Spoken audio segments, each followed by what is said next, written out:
हुकूमत ने आइंदा 15 रोज के लिए पेट्रोलियम मसनूआत की कीमतों का ऐलान कर दिया। वज़ारत खजाना के मुताबिक पेट्रोल की फी लीटर कीमत में 2 रुपये 43 पैसे और डीजल 3 रुपये 2 पैसे फी लीटर महंगा कर दिया गया। नोटिफिकेशन के मुताबिक पेट्रोल की फी लीटर कीमत 2 रुपये 43 पैसे के इजाफे के बाद 265 रुपये 45 पैसे मुकर्रर, जबकि डीजल की फी लीटर कीमत 3 रुपये 2 पैसे के इजाफे के बाद 278 रुपये 44 पैसे मुकर्रर कर दी गई। पेट्रोल और डीजल की नई कीमतों का इतलाक रात 12 बजे ही कर दिया गया था।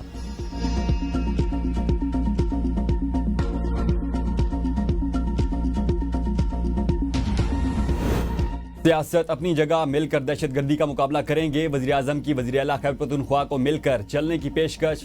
कहते हैं सोहेल आफरीदी को पेशकश की कि वफाक आपके साथ भरपूर ताउन करेगा। सोहेल आफरीदी को कहा मिलकर दहशतगर्दी और बदअमनी का मुकाबला करेंगे। मुझे उम्मीद है सोहेल आफरीदी मेरी बातों को मुस्बत लेंगे। सोहेल आफरीदी को वज़ीर आला मुंतखब होने पर भी फ़ोन करके मुबारकबाद दी थी। उम्मीद है वज़ीर आला KPK मेरी पेशकश को कबूल करेंगे। शहबाज शरीफ ने मजीद कहा मार्का हक में पाकिस्तान ने भारत को बदतरीन शिकस्त दी। पाक फिजाइया ने चुन चुन कर भारतीय जंगी तैयारे गिराए। अमरीकी सदर ने पाक भारत जंग बंदी कराई। वज़ीर आज़म का पर चित्राल में यूनिवर्सिटी बनाने का ऐलान। चित्राल के लिए गैस पाइपलाइन का आगाज भी जल्द किया जाएगा।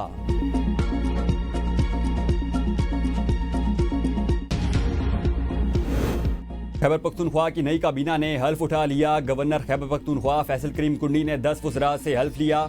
वज़ीर आला सोहेल आफरीदी, स्पीकर बाबर सलीम सवाती भी तकरीब में शरीक थे। हल्फ उठाने वालों में मीना खान आफरीदी, अरशद अयूब खान, अमजद अली, आफ्ताब आलम आफरीदी शामिल। फजल शकूर खान, खलीको रहमान, रियाज खान, सैयद फ़खर जहां, आकिबुल्ला खान और फैसल खान ने भी हल्फ उठाया। काबीना में मशीर के तौर पर मुज़म्मिल असलम और ताज मोहम्मद अपनी जिम्मेदारियां निभाएंगे, जबकि शफी जान वज़ीर आला के मुआवन खुसूसी की हैसियत से फ़राइज़ अंजाम देंगे। तकरीब में chief secretary IG Zulfiqar Hameed समेत सियासी और समाजी शख्सियात की शिरकत। गवर्नर खैबर पख्तूनख्वा फैसल करीम कुंडी की सूबाई वज़रा को मुबारकबाद, नेक ख्वाहिशात का इज़हार किया। PTI रहनुमा शाह महमूद कुरैशी तिबी मुआयना। PKLI में इमरान इस्माइल, मौलवी महमूद, फवाद चौधरी और दीगर रहनुमाओं की शाह महमूद कुरैशी से मुलाकात की मौजूदा सूरत हाल, खैबर पख्तूनख्वा और आज़ाद कश्मीर से मुताल्लिक सियासी उमूर पर भी गुफ्तगू की गई।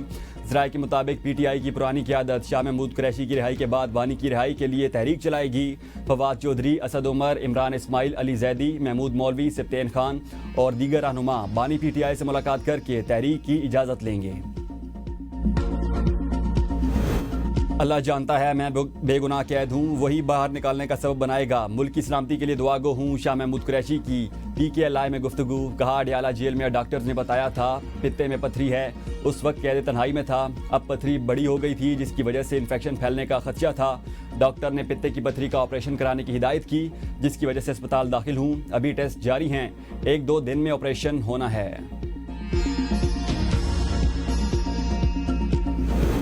शाह महमूद कुरैशी कई दिनों से अलील हैं। PTI लीडरशिप क़यादत के लिए नहीं जा सकी। साबिक वफाकी वजीर फवाद चौधरी कहते हैं पूरी पार्टी बानी की रिहाई चाहती है, सिवाय उनके जो इसलिए माहौल को तल्ख कर रहे हैं ताकि बानी PTI मजीद जेल में रहें और उनकी अपनी लीडरी चमकती रहे। साबिक गवर्नर सिंध इमरान इस्माइल ने कहा PTI लीडरशिप की पॉलिसी हलवाई की दुकान पर नानी जी की फातिहा जैसी है। बानी की गिरफ्तारी पर अपनी सियासत के अमकाना कोई सियासत नहीं। महमूद मौलवी बोले शाह महमूद कुरैशी से कोई भी पार्टी रहनुमा मुलाकात के लिए नहीं जाता। हम चाहते हैं कि बैठकर बातचीत हो और मसाइल का हल निकाला जाए। मेहरबान कुरैशी ने वालिद की बीमारी की तस्दीक करते हुए कहा सर्जरी नागुज़ीर हो चुकी है। डॉक्टर्स की हतमी रिपोर्ट और ऑपरेशन की तारीख के मुंतज़िर हैं।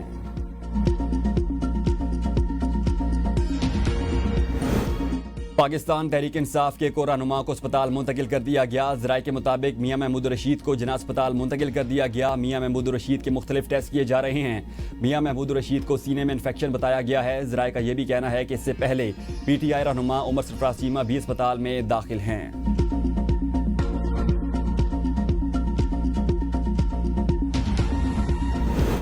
अफगानिस्तान से दरअंदाजी बंद होनी चाहिए, यही हमारा सबसे बड़ा मुतालिबा है। 6 नवंबर को मुज़ाकरात के अगले राउंड में सारी चीज़ें तय होंगी। वज़ीर दिफ़ा ख्वाजा आसिफ कहते हैं मुज़ाकरात के दौरान भी 3-4 बड़ी वारदातें सरहद पार से हुई। TTP की सारी क़यादत उस वक्त काबुल में है। काबुल हुकूमत को अभी तक सिर्फ 2-3 ममालिक ने तस्लीम किया। अफगानिस्तान का सबसे मजबूत रिश्ता हमारे साथ होना चाहिए। बदकिस्मती से अफगानिस्तान हमारे मेहमान रहे, लेकिन आज उनका हाथ गिरेबान पर है।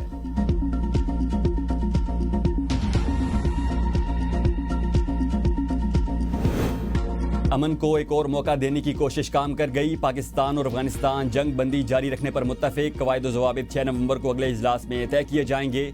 मुश्तरका एलामिया में कहा गया कि खिलाफ वर्जी की सूरत में जुर्माना किया जाएगा। तुर्की और कतर की सालिसी में दोनों ममालिक के दरमियान 25 से 30 अक्टूबर तक इस्तंबुल में मुज़ाकरात हुए। ये मुज़ाकरात दोहा में 18 और 19 अक्टूबर को तय पाने वाली जंग बंदी मुआहदे को मजबूत बनाने के लिए मुनक़िद किए गए। तुर्की और कतर ने दोनों फरीकों के मुस्बत और तामीरी किरदार को सराहा और यकीन दहानी कराई कि वो खित्ते में अमन और इस्तेहकाम के लिए सफारती कोशिशें जारी रखेंगे।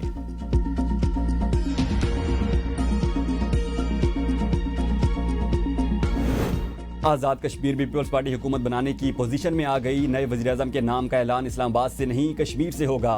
बिलावल भुट्टो कहते हैं आज़ाद कश्मीर में पीपल्स पार्टी की अक्सरियत को अक़लियत में तब्दील किया गया। एक सियासी साजिश की वजह से कश्मीर में खला पैदा किया गया। आज़ाद कश्मीर के अवाम को मायूस नहीं करेंगे। हमारी कोशिश होगी कि कश्मीर के अवाम के मुतालिबात पर अमल दरामद हो।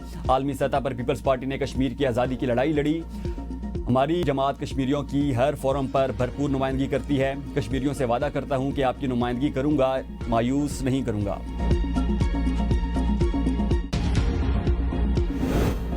आज़ाद कश्मीर हुकूमत की मुमकिना तब्दीली। नून लीग का वजारतें लेने से इनकार। मुस्लिम लीग नून का एक बार फिर हुकूमती बेंचेस पर बैठने से इनकार। ज़राए के मुताबिक नून लीग ने कहा कि हम अदम एतमाद में हिस्सा लेंगे लेकिन वजारतें नहीं लेंगे। पीपल्स पार्टी के वज़ारत उज़्मा के किसी भी उम्मीदवार पर हमें कोई एतराज़ नहीं है। वो पीपल्स पार्टी के सवाबदीद है। वो जिसको भी बनाना चाहें फैसला वो करे। पाकिस्तान ने दूसरी टी20 में साउथ अफ्रीका को 9 विकेट से शिकस्त दे दी। पाकिस्तान ने 111 रन का हदफ 14वें ओवर में हासिल कर लिया। साइम अयूब की निस सेंचुरी, साहिबजादा फरहान ने 28 रन बनाए। साउथ अफ्रीका ने पाकिस्तान को जीत के लिए 111 रन का हदफ दिया था। फहीम अशरफ ने 4, सलमान मिर्जा ने 3 खिलाड़ियों को पेविलियन की राह दिखाई। नसीम शाह ने 2, अबरार अहमद ने 1 खिलाड़ी को आउट किया। मोबाइल कॉल्स पर टैक्स 15 से बढ़ाकर 17.5% करने की तजवीज़। $7 अरब कर्ज पर प्रोग्राम की अगली किस्त के लिए IMF ने डू मोर का मुतालबा कर दिया। रवा माली साल का असल टैक्स हदफ 14,131 अरब रुपये मुकर्रर। टैक्स हदफ पूरा ना हुआ तो मजीद 200 अरब जमा करने के लिए इकदाम करना होंगे। इजाफी रकम जमा करने के लिए मुख्तलिफ शोबों पर इजाफी टैक्स लगाने की तजवीज़। नॉन फाइलर, सोलर पैनल और टेलीफोन सारिफीन जद में आ सकते हैं। नॉन फाइलर्स के लिए बैंक से नकद रकम निकालने पर टैक्स 0.8 से बढ़ाकर 1.5% करने की तजवीज़। 30 अरब रुपये रेवेन्यू मुतवक्के। सोलर पैनल्स पर सेल्स टैक्स 10 से बढ़ाकर 18% करने की तजवीज़। लैंडलाइन फ़ोन पर टैक्स 10 से बढ़ाकर 12.5% करने की तजवीज़ ज़ेर गौर। बिस्किट, मिठाइयों और चिप्स पर 16% FED से 70 अरब इजाफी आमदन कर दिया। मुल्क में महंगाई की लहर बरकरार। मुसलसल 5वें हफ्ते में भी महंगाई में इजाफा। प्याज 65 रुपये, अंडे 10 रुपये, ब्रॉयलर मुर्गी 8 रुपये फ़ी किलो। लहसुन 7 रुपये महंगा हो गया। 20 किलो आटे का थैला 8 रुपये। 2.5 किलो घी का कॉटन 5 रुपये तक महंगा हुआ। दूध, केले और दही भी महंगे होने वाली अशिया में शामिल। टमाटर 154 रुपये फ़ी किलो सस्ते हो गए। दाल चना की कीमत 5 रुपये फ़ी किलो कम हुई। घरेलू सार्फिन के लिए रिलीफ। माह नवंबर के लिए LPG सिलेंडर 69 रुपये सस्ता। सिलेंडर की नई कीमत 2,378 रुपये मुकर्रर। ओगरा ने नोटिफिकेशन जारी कर दिया। नई कीमतें 1 नवंबर 2025 से नाफिजुल अमल होंगी। पंजाब में बल्दियाती इंतखाबात पर फिर ताखीर का शिकार। यूनियन काउंसिल्स की तादाद के नोटिफिकेशंस 31 दिसंबर तक इलेक्शन कमीशन को दिए जाएंगे। पंजाब हुकूमत जनवरी तक इलेक्शन कमीशन को डेटा फराहम करेगी। नक्शाजात 10 जनवरी तक फराहम किए जाएंगे, जिसके बाद 2 माह के अंदर हल्का बंदियों को हतमी शक्ल दी जाएगी।